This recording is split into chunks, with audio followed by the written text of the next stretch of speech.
Hey everyone, this is Grandmaster Josh Fidel, and today I wanted to talk a bit about the idea of paralysis in chess. It's something that is pretty common.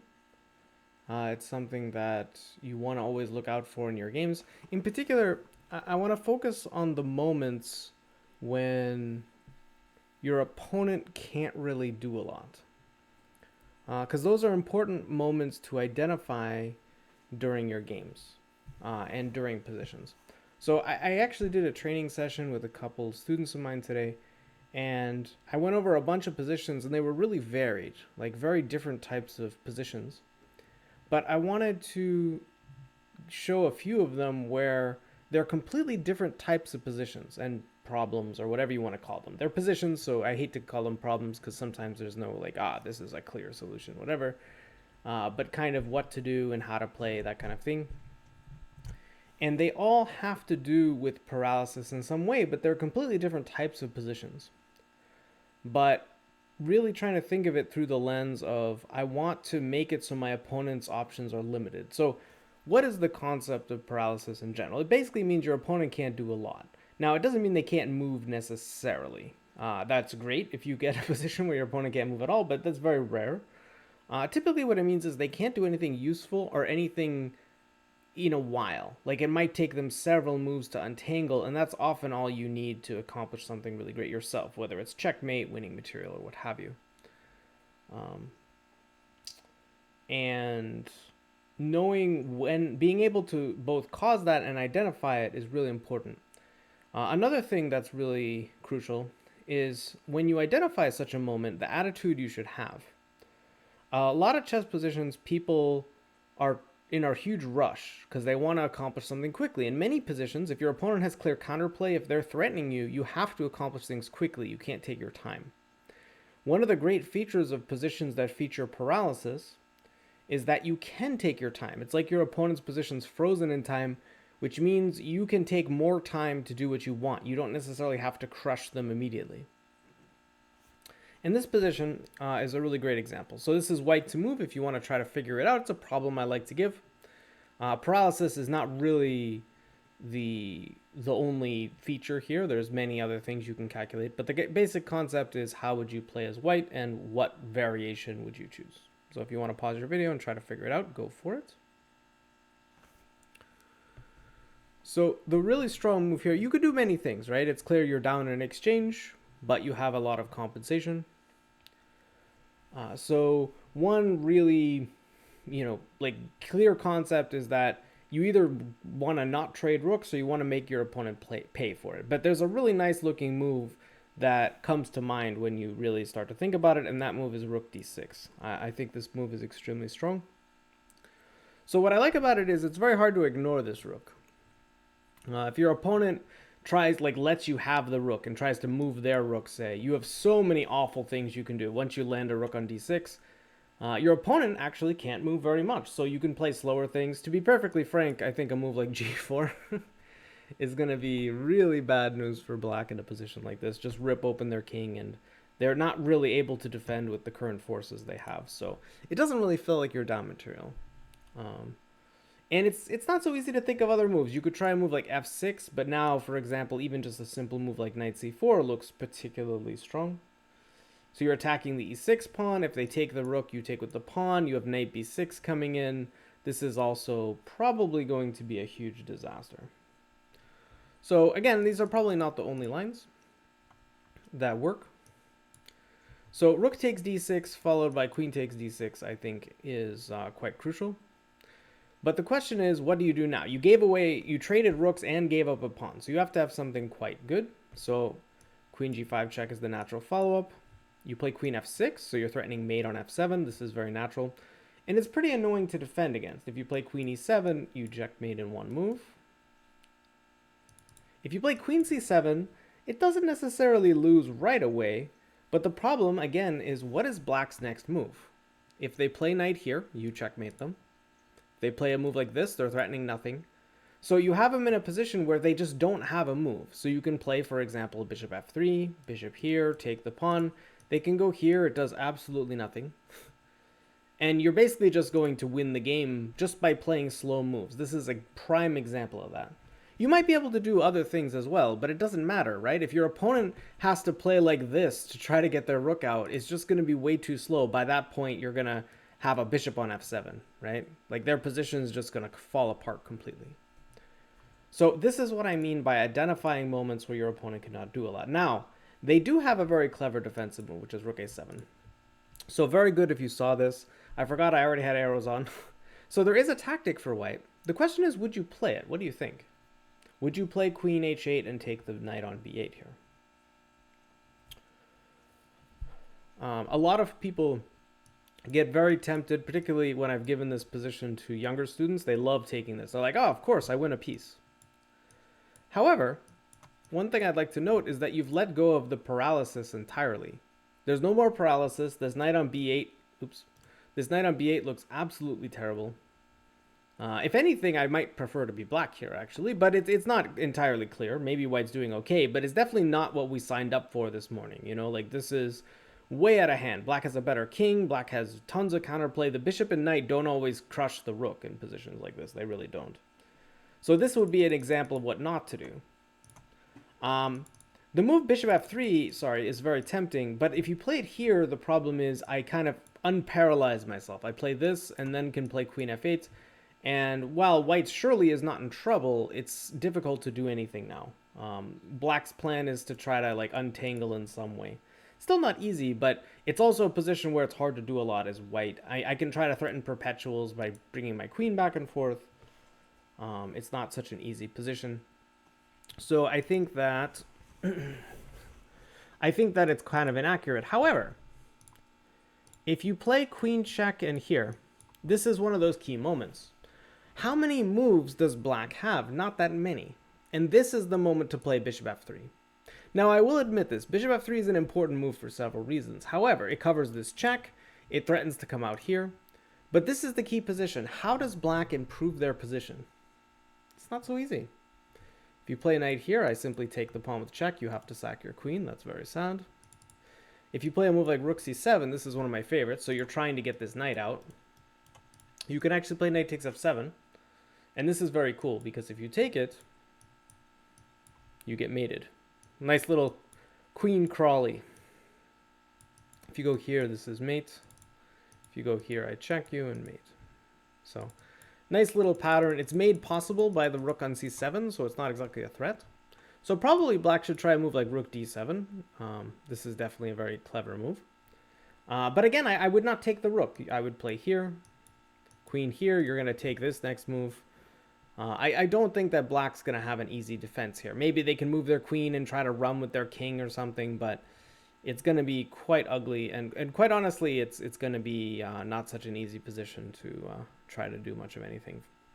But I want you to note this position because it's very hard to all of a sudden, instead of going for the brute force kind of stuff like queen b8, to slow down and say, you know what, my opponent can't really move that much. I'm going to play bishop f3, play bishop h5, and go after their king. So this is kind of a version of this, right? A bit of a version. And definitely something which, you know, I think is a useful kind of lesson because this is something that a lot of people struggle with. They want to attack in a fast way, which is understandable, but knowing when, okay, here I can slow down because my opponent can't do very much. Being able to identify those moments, right? And it all comes from calculation a little bit. You want to calculate that moves like knight d7 are not possible. You want to see the queen has nowhere good to go. You want to see the rook has very few safe moves, right? I understand that rook here hangs the rook, but notice I don't even want to take it because that would give black moves. If they take it, then their knight comes into play. So I actually just do not want to take the thing, which is funny. But it really goes to show, like, sometimes the key to these kind of making these positions successful is to identifying these particular moments. So let's move to a different example. This position is kind of a different concept. I didn't actually give this one. If you'd like to pause and try to find a good move for white. I will warn you, there is nothing overly crushing. So don't try to find anything like earth-shattering. But I do think there's a good move. So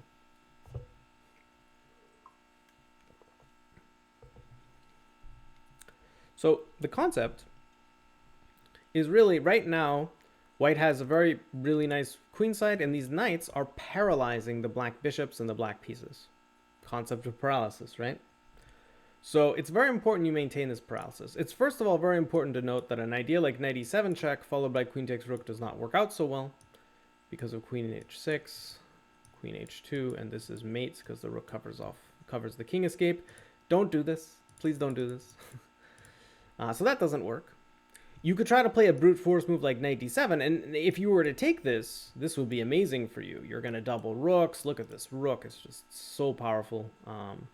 This would be a really painful position. If you try to guard this f-pawn, you could even go here trying to do this. This is going to be very painful for black. But black is in no way obligated to take that knight. They can play a move like this. Notice knight e7 check still is not overly impressive. You know, and it's really hard to actually do that much. So you're kind of giving up the paralysis. So the key here is to maintain the paralysis. This is another type of thinking. So in the other position, it was kind of, okay, we calculate, here they can't do much. So now let me play like my slower idea of bishop f3 to h5. Here, how does black break this paralysis if it's their move? Rather than think what you can do, obviously that's nice to think at first, but you don't really have anything earth-shattering. So how do I maintain my paralysis? The key is to see the move black wants to free themselves. That move, believe it or not, is bishop g4. So for example, if you play a move like g3, this would be, by the way, a totally normal way to build your position. I call these kind of moves housekeeping moves. I see the word housekeeping thrown about a lot, by the way. Kind of annoys me because my old teacher had a great way of putting it. Housekeeping moves, like moves that just make your position nice and neat. I can tell you GMs love moves like this. The problem here is that you allow bishop g4. And if you take the bishop, for example, I take the knight with check, I'm able to then challenge the c5 knight. You're kind of losing your grip on the position. If you're very clever, you might be able to play this, because I can't take the knight because this is a check. Queen takes rook would be check, which is not very good, to say the least. But black can play king h8, and again, because the bishop skewers the rook, you probably have to take it. I go here. It's not entirely clear to me. Like the rooks can double. Maybe white's still better, but it's nothing too great. So I really want to stop this move. So the move I like is this move rook d4. So the main purpose of this move is to stop rook g4. Now you're also building your position. You can try to double rooks. Oops, not like that. You have many good moves and good follow-ups to a move like this. But ultimately, you're preventing bishop g4 to kind of maintain the paralysis. It's very important. I think moves like bishop f5 don't work because now knight e7 check is strong because I hit your bishop. It's very important to note that you can't check me on h6 here. Even if you could, I guess I could block, but the knight covers. And if you take the knight, then I take here with check, and this is a huge disaster. You don't get mated right away, I think, after bishop b8, but even if I play a move like queen takes pawn, it's not going to be a whole lot of fun, I don't think. I could also, I mean, okay, there is a check, right? I have to be careful. That's the thing. I have that hanging and this hanging. So I have to be like a little bit careful. But a move like this is actually kind of clever because if you take the queen, I give checkmate. I don't take back. You can play here though, threatening this. I actually have to say this was not as easy as I had anticipated. I probably should have checked this. Let me actually take a moment here. So I'm pretty sure this is correct though. So here. And then I just have to make sure I don't get mated, right? So how would this actually work? Not so easy. Wow. Yeah, this check is monstrously annoying. I'm wondering if bishop f5 is actually a playable move. That would be quite tragic. Yeah. I did check this position, so I know that it's not like a great move. I kind of assumed that it was because of this, but this is actually relatively annoying. I bet you I'm blundering something really stupid. That's usually the way it works, but I have to admit I don't see it. I'm really stubbornly refusing to turn on the computer here. I actually don't see it here though. Is this bad? Yeah, this is bad. So what are we supposed to do? This is very unprofessional. I'm supposed to just move the rook like a boring person and claim this bishop hangs. And you're not actually attacking my queen. So you're still paralyzed. You just have a bishop out. Fair enough. Fair enough. Kind of boring. That was a bit of a letdown, I have to admit. Because again, like I found rook g4 on my own. This wasn't a computer thing. It's more like I checked to see if it was any good. I thought that bishop f5 shouldn't be playable. Clearly, I was really mistaken. Gives you an idea of how complicated these positions can be as well. But far more importantly, right, like rook d4 prevents bishop g4, and bishop g4 is the destabilizing move. This doesn't really destabilize me that much. It does develop their bishop, which I'm a bit unhappy with, I will not lie. But it doesn't destabilize my position. A move like bishop g4 hitting my queen, skewering, forcing the knights off does destabilize it. So black could play a move like bishop e6, but then I can take, oops, not here. Yeah, rook d4.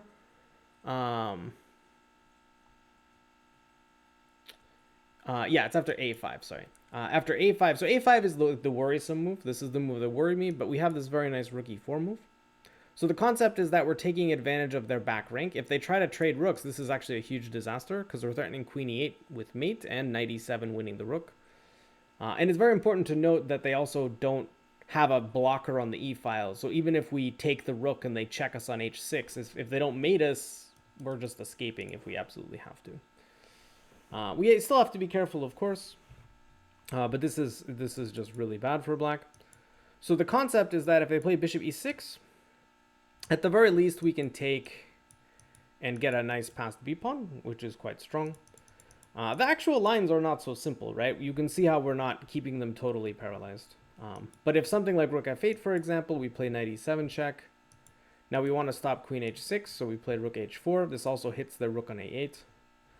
And here they have all sorts of kind of moves, but the main idea is if they move their rook, we can play knight e4 heading to g5, and we actually have a very big mating attack. So we've lost our paralysis over the king side, but we're kind of coming in. So I would say as a paralysis example, this is not as clear of one. But it was funny to me that the whole concept of rook d4 is to keep it so that these knights are here, so that black either has to play this, which is a very risky move, because again, if we get a passed b-pawn, it could be very strong. Or it forces them to be entirely passive rather than playing a move like bishop g4. So focusing basically on making sure your opponent's ideas are either very slow or not so active can be an important type of idea. And that brings us to our last example.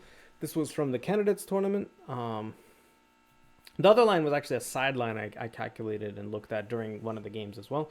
This was from the game Nakamura against Firouzja, and really interesting game.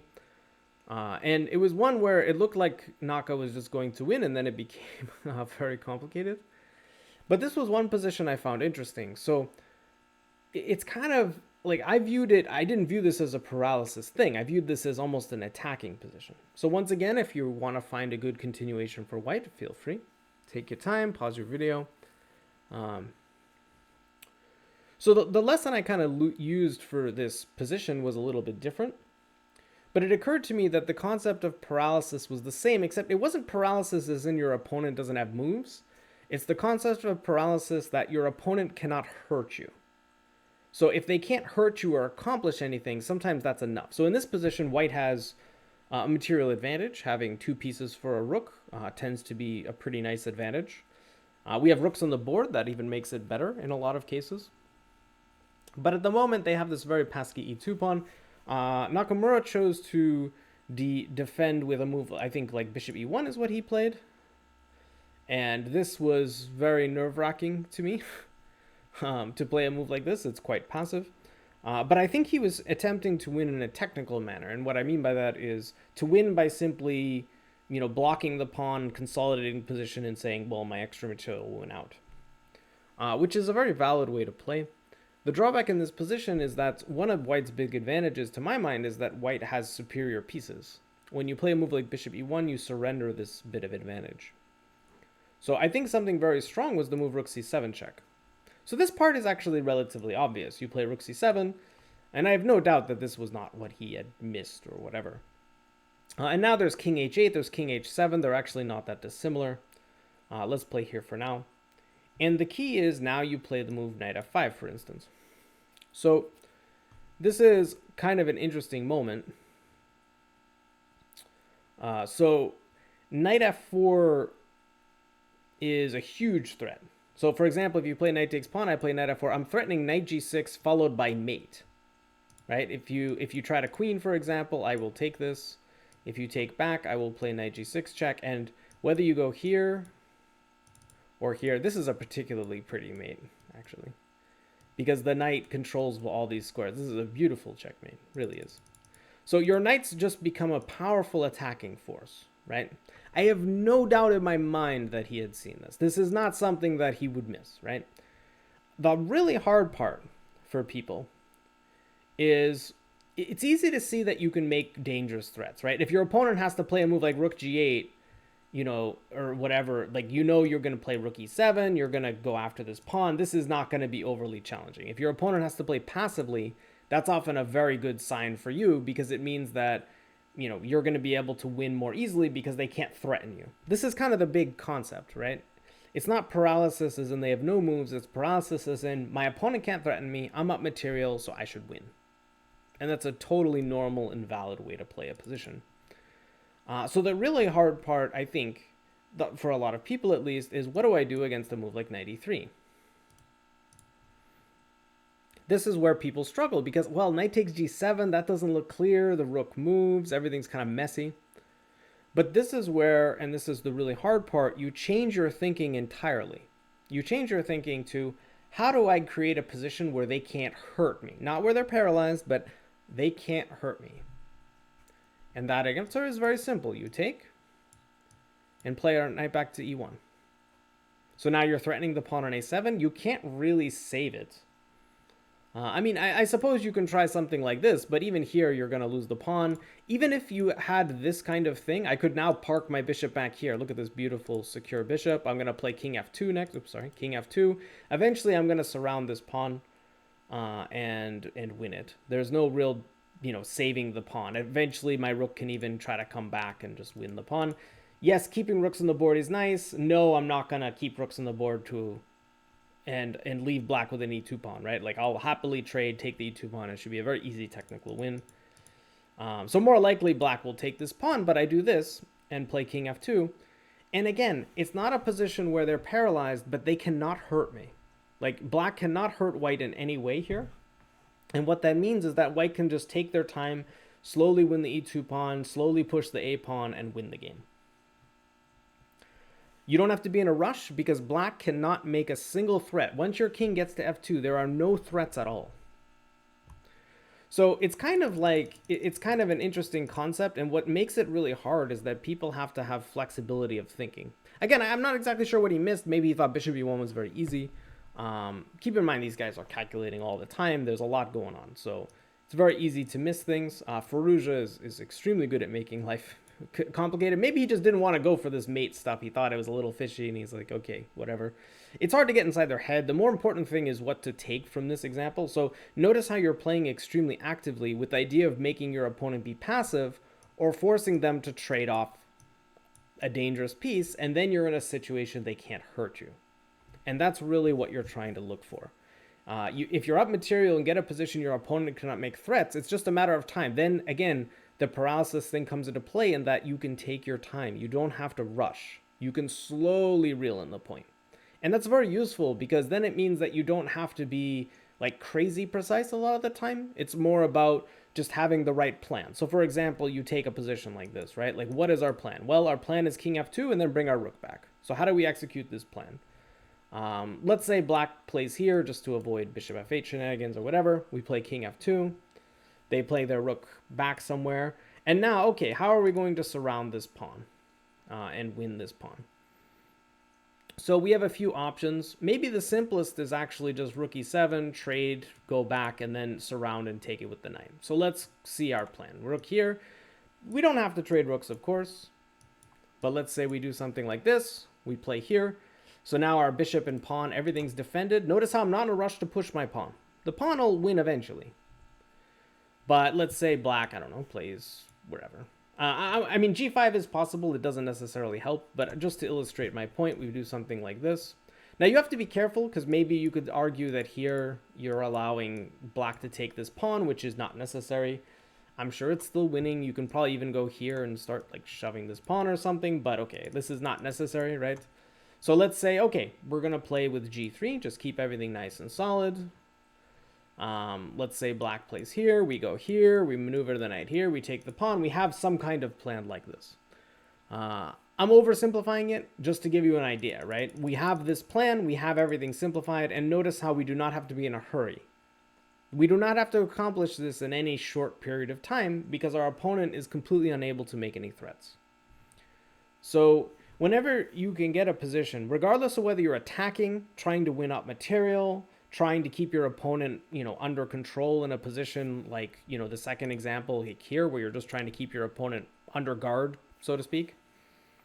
The concept of paralysis is important. It can mean no moves, of course. That's the ideal. But most of the time, chess positions don't work that way. It's hard to make your opponent have no moves. But if you can put them in a situation they can't threaten you easily, like they can't make a threat that's at least not a threat that you can't easily avoid for many, many moves. If they have to do things like, really, really slow and they can't really accomplish anything, it enables you to slow the game down and either reel in the point or build an attack or do whatever you have to do and need moves to do, right? If you had to win a position like this, even the one that's on the board, in a hurry, it would be very difficult. It's not easy to win quickly. But if you have all the time in the world because your opponent can't hurt you, you don't have to win quickly. And having that time is such a valuable thing in so many different types of positions.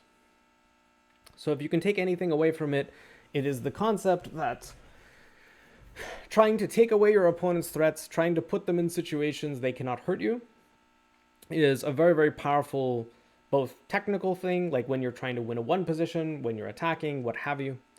And once you understand how this concept works, the fact that when you put them in this situation, it means you can take your time. It means they can't threaten you. It means, you can often try to do things that you often can't do because normally they'd be too slow. Once you understand how to use it, it's something that's really, really useful. And I find that players of a lot of different levels can definitely use this kind of thinking more in their games. Anyway, I hope you enjoyed this video. I changed the layout. Again, I'm using Lichess, just because that's where the positions were. I didn't want to load everything into ChessBase, so it's, the layout's a little different because of that, but hopefully it is good. The comments are definitely helpful. So yeah, like, comment, subscribe. These are all things that help me out and encourage me to do more videos. If you like how I teach and are looking for a beginner/intermediate course, check out my latest Chessable course, which is about avoiding mistakes in the opening for beginners, but also intermediate players definitely can use it somewhat. And I also have a middle game course, which hopefully will be coming out. I do not know when yet, but I will let you know as soon as I do. In case, I hope you enjoyed the video and have a good one.